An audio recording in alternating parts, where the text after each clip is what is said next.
जय महाराज जी की सभी गुरु भक्तों को। इस अनुभव के दूसरे भाग में आपने सुना था कि स्वामी विज्ञानानंद जी की 10वीं क्लास में थे और उनका छोटा भाई 8वीं कक्षा में था। उनकी माताजी भी शारीरिक तौर पर काफ़ी अस्वस्थ थी। ऐसे में घोर आर्थिक संकट सामने आ खड़ा हुआ। तब श्री गुरुदेव आशुतोष महाराज जी ने अनेक प्रकार से उन पर व उनके परिवार पर कृपाएं की थी। स्कूली परीक्षा के बाद उन्हें नूरमहल आश्रम में सदा के लिए बुला लेने का आश्वासन भी दिया। और आगे वह बताते हैं कि वह बैसाखी पर गुरु महाराज जी के पास आ भी गए और तब गुरु महाराज जी ने उन्हें पढ़ाई के सिलसिले में पूछा तो स्वामी जी ने मुस्कुराते हुए कहा कि महाराज जी प्लीज़ आप मेरी कोई भी निजी इच्छा को लेकर मान देकर कोई भी फैसला मत लेना। अब आप मुझे अपने दिव्य निर्णय के हिसाब से ही चलाना। आप सुनते हैं इस अनुभव के आगे। तब महाराज जी उन्हें कहते हैं ठीक है, फिर तुझे आश्रम में ही रहते हुए बीए और फिर आगे एमए भी करनी है। गुरु महाराज जी की यह बात सुनते ही मेरी आंखें बरसने लगी। मैं इस दिन से पहले गुरुदेव को अपने आध्यात्मिक पिता के रूप में देखता था, पर मैं अब उनमें एक पूर्ण पिता का आकार देख पा रहा था। अगर मेरे सांसारिक पिता जिंदा होते तब भी वे मुझे स्कूल की पढ़ाई से आगे ना पढ़ा पाते। वे अक्सर कहा करते थे कि मैं तुम्हें +2 तक ही पढ़ा सकता हूँ, आगे पढ़ाने की मेरी हैसियत नहीं है। लेकिन अब मुझे ऐसी ऊंची हैसियत के पिता मिल गए थे जिनकी ऊंचाई की कोई सीमा ही नहीं थी। कुछ ही दिनों में मेरे भाई का स्कूल और मेरा कॉलेज में एडमिशन करा दिया गया। अब हम पढ़ाई भी करते और साथ ही भरपूर सेवा भी। मेरी माँ भी अपनी सेवा फ्रंट पर पूरी अच्छे से डटी हुई थी, लेकिन बेचारी अब भी मिर्गी के भयंकर दौरों से जूझती रहती, जो कहीं भी और कभी भी हमला कर देते थे। खैर, संघर्ष चाहे कितना भी कठिन क्यों ना हो, गुरु महाराज जी सदा हमारे अंग संग रहे। मैं आपको अपना एक अनुभव बताता हूँ। ग्रेजुएशन का आखिरी साल मेरा इंग्लिश का पेपर चल रहा था, जिसमें मुझे सीक्रेट ऑफ सक्सेस पर एक लेख लिखना था। वैसे तो मैं हमेशा पेपर से पहले गुरु महाराज जी को प्रणाम करके ही निकलता था, पर उस दिन गुरु महाराज जी दिल्ली गए हुए थे, इसलिए मेरा मन थोड़ा उदास भी हो गया।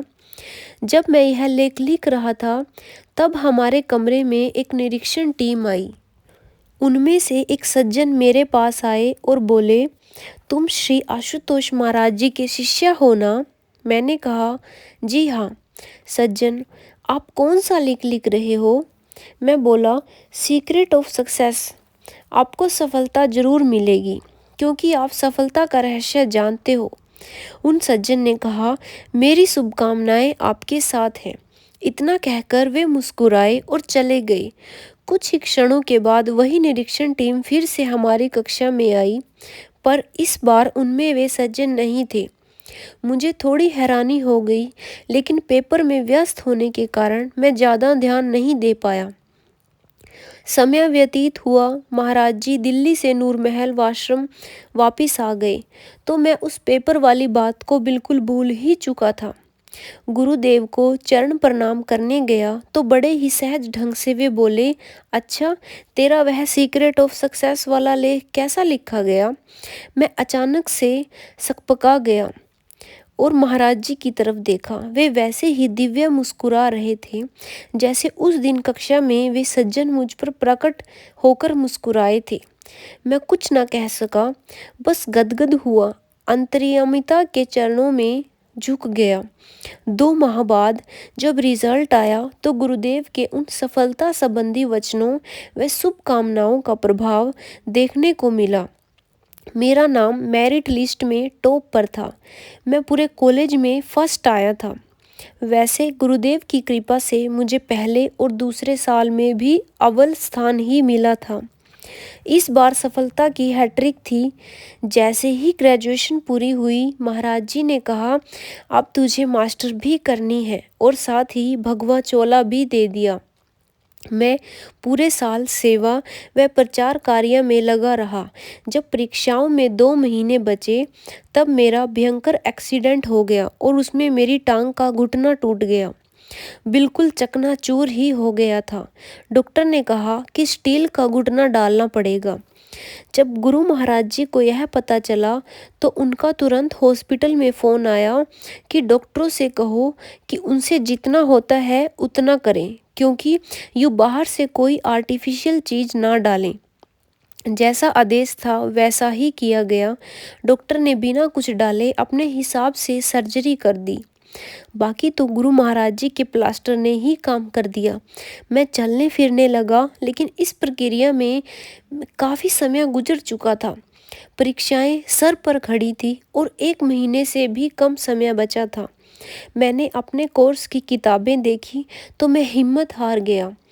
एक एक विषय की 20-20 पुस्तकें थी।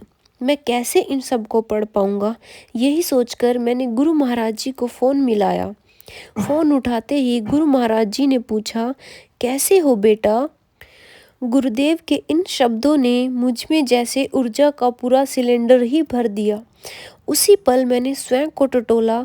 अब मेरे भीतर कोई घबराहट नहीं थी। बिना कुछ कहे ही मेरे अंतर्यामी गुरुदेव ने मुझे औषधि दे डाली। इधर से गुरुदेव फिर बोले, तू कुछ पूछना चाहता है ना? लेकिन अब कुछ कहने की आवश्यकता ही नहीं रही थी, पर क्योंकि महाराज जी ने पूछा था इसीलिए मैंने सारी बात बता दी कि कैसे परीक्षाएं नज़दीक हैं और मेरे पास बिल्कुल भी समय नहीं है। यह सुनकर गुरु महाराज जी ने कहा, कोई बात नहीं, तू अपना कर्म कर, तुझ पर गुरु की कृपा होगी। सदा याद रखना, जब ईश्वर तुम्हें कोई कार्यभार सौंपते हैं तो उसे संपादित करने के लिए सहारा भी वे खुद ही देते हैं। बस मैंने गुरुदेव के इन्हीं शब्दों को अपना आदर्श बना लिया और अपने सारे प्रयासों का बिंदु केंद्र बना डाला। जालंधर के डीएवी कॉलेज में मुझे पेपर देने जाना था। कहते हैं ना, विद्यार्थी को पेपर से 10 मिनट पहले पहुंचना चाहिए, पर मैं तो परीक्षा हॉल में आधा घंटा पहले ही पहुंच जाता था। वहां बेंच के ऊपर ओलथी पोलथी मारकर बैठ जाता और साधना करता। अंत में प्रार्थना करता, हे गुरुदेव, सभी बच्चों को सद्बुद्धि देना, सही परमार्थी और परिशोध हो, उनका पूर्ण विकास हो। मैं तभी आंखें खोलता जब बाकी के बच्चे हॉल में प्रवेश कर जाते। फिर जब उत्तर पुस्तिका मिलती तो मैं पुनः प्रार्थना करता, गुरुदेव, यह जीवन भी एक उत्तर पुस्तिका है और हम इसी को भरते रहते हैं। इसी के हिसाब से जीवन में अंक मिलते हैं। गुरु महाराज जी, मैं इस आयु पर्यंत वाली और इस 3 घंटे वाली दोनों परीक्षाओं में सही सही उत्तर लिखूंगा और आपकी उम्मीदों पर खरा उतरूंगा और आपको कभी निराश नहीं करूंगा। इस तरह संघर्ष और प्रार्थनाओं के साथ मेरा पेपर खत्म हो गया। जन्माष्टमी के दिन 14 अगस्त को मेरा रिजल्ट आना था। मैंने इंटरनेट खोलकर देखा। गुरु कृपा का सहारा एक बार फिर से प्रत्यक्ष हुआ। गुरु महाराज जी की कृपा से मुझे फिर से प्रथम स्थान मिला और इसी तरह अब मैं एमए के आखिरी साल में भी गुरुदेव ने यही प्रसाद दिया। 12वीं के बाद मैं ग्रेजुएशन के 3 साल और एमए के 2 साल टॉप करता गया, जिसके कारण गुरु महाराज जी ने मुझे सीक्रेट ऑफ सक्सेस, सफलता का रहस्य जो प्रदान किया था। और सबसे बड़ी बात, गुरु महाराज जी मुझे पढ़ाई का प्लेटफॉर्म ही नहीं देते तो मैं कैसे +2 तक ही रह जाता। और मेरा छोटा भाई अब वह बीएससी में है। महाराज जी ने उसे बाल संत का नाम दिया और श्री राम कथा का वाचक बनाया। साथ ही माँ का भी कल्प काया हो गई। एक बार गुरुदेव महाराज जी प्रसाद बांट रहे थे। माता जी भी संगत में खड़ी थी। गुरु महाराज जी ने एक बेर फेंका जो सीधे माता जी की आंख में जाकर लगा, जिससे आंख में काफ़ी सूजन आ गई। लेकिन कुछ दिन बाद सूजन चली गई। लेकिन उसके बाद माताजी को कभी भी मिर्गी का दौरा नहीं पड़ा। अब वे बिल्कुल स्वस्थ हैं और आश्रम में भरपूर सेवा कर पाती हैं। महाराज जी की इस अनंत कृपा से ही सिर से पांव तक स्नान कर एक दिन मेरे मन में यह भाव उठे, जब इन्हें दोबारा पढ़कर देखता हूँ तो एक कविता का रूप ले चुके होते हैं। एक दिन जीवन के रथ पर चढ़कर मैंने पूछा, इस जीवन से ए जीवन तो एक बात बता, तुझे कौन सा रास्ता, तू कौन सी मंजिल चाहता है जिसके लिए तू इतना व्याकुल है। तो जीवन ने अपनी आंखों में आंसू धारा भरकर कहा, मैंने बहुत ही दुख सहा, मानव मेरी कीमत भूलकर माया की दलदल में नहा रहा। मानव को पता है तन क्यों मिला, फिर भी न दिया उसने इसको सिला। फिर मैंने पूछा, जीवन से तू किसको चाहता है।